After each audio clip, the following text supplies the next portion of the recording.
80% మన ఊళ్ళో గంజాయికి అలవాటు పడ్డ యూత్ పిల్లలే. ఫర్ ఎగ్జాంపుల్ ఒకనాడు చెప్తాను నేను, దీపావళి పండుగకు బొందల మీద మనం కొన్ని పెట్టేస్తారు, చనిపోయిన పండ్లు ఇవి పెట్టేస్తారు దీపావళి పండుగకు. ఆ బొందల మీద తినుకుంటే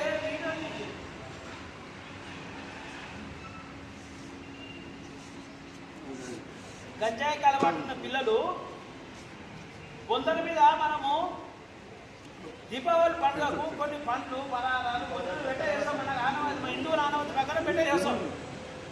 గంజాయి అలవాట్ల బొందల మీద కూర్చొని ఇదే వీడియోలు చూసినా.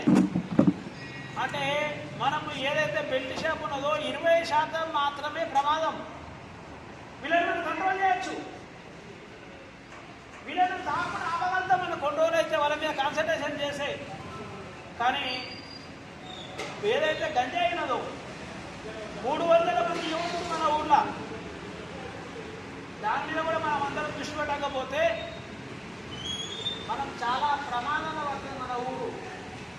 ఆ 300 కుటుంబాలు, 3000 కుటుంబాలు, 3000 పోయి 30,000, 30,000 పోయి 3 లక్షల కుటుంబాలకు నష్టం జరిగే అవకాశం ఉంటుంది. మా ఊళ్ళో ఇప్పుడు మా ఇంటి పక్కన ఒక ప్లాంట్ వెళ్ళిపోయింది కదా, ఒక ప్లాంట్ యువకుడు చనిపోయింది. చనిపోతే ఎవరో 100 రూపాయలు ఇవ్వలే. బాలభూచోరసేకి వెళ్ళి మందమల్ల దాకా ఫుల్ ఫ్లెక్స్లు పెట్టినారు. అంటే వాళ్ళ సాగుకి బేరం చేసే పని వాళ్ళ కష్టం పంపిస్తారట. అంటే ఎంత ప్రమాదకరంగా ఈ వ్యవస్థను నాశనం చేస్తుంది. కాబట్టి ఇక్కడున్న కాంగ్రెస్ పార్టీ లీడర్లకు, ఇక్కడున్న టీఆర్ఎస్ పార్టీ లీడర్లకు, బీజేపీ పార్టీ లీడర్లకు నేను రిక్వెస్ట్ చేస్తున్నా. మీకు పెద్ద పెద్ద సంబంధాలు ఉన్నాయి కాబట్టి దీన్ని బంద్ చేయకపోతే అందులో మన పిల్లలు కూడా ఉంటారు అనేది వాస్తవం. అందులో మన పిల్లలు కూడా ఉంటారు. ఎవరెవరు? మన ఫ్రెండ్ పిల్లలు ఉండొచ్చు, మన సుచాల పిల్లలు ఉండొచ్చు, ఎవరైనా ఉంటారు గ్యారంటీగా. కాబట్టి ఈ వ్యవస్థను ఖచ్చితంగా కుక్కడి వేలతో చేయాలి. ఇది మనం షురూ చేస్తే నిజంగా శ్రీనివాస్ రెడ్డికి నేను దండం పెట్టి రిక్వైర్ చేసి చాలా థ్యాంక్స్ చెప్తున్నాను. ఎందుకంటే ఈ పునాది పక్క ఊర్లో కూడా గ్యారంటీ అవుతుంది. ఇలా మనం మీటింగ్ పెట్టుకున్నాం కదా, ఈ మీటింగ్ ఎన్నో గ్రామాలకు వాడుతుంది. ఈ మీటింగ్ ఎన్నో గ్రామాలకు వాడుతుంది. అక్కడ కూడా ఆ ప్రజలను కూడా ఆలోచించబట్టి చేస్తుంది. కాబట్టి మొదట సీతారామకృష్ణ తమ్ముడికి నేను మనస్ఫూర్తిగా మన గ్రామ పెద్దలందరి తరపు నుంచి, మన గ్రామం తరపు నుంచి మనస్ఫూర్తిగా తమ్ముడికి ధన్యవాదాలు చేస్తాను. కాబట్టి మనమందరము సమాజంతో అందరం ఎదిగినాం. లీడర్లు ఈ ఊరితో లీడర్లు ఎదిగినాం. ఈ ఊరిని ఓటు వేసేది మనం ఎదిగినాం, లీడర్లు ఎదిగినాం. మన ఈ ఊరి సహకారంతోనే బిజినెస్ పరంగా ఎదిగినాం.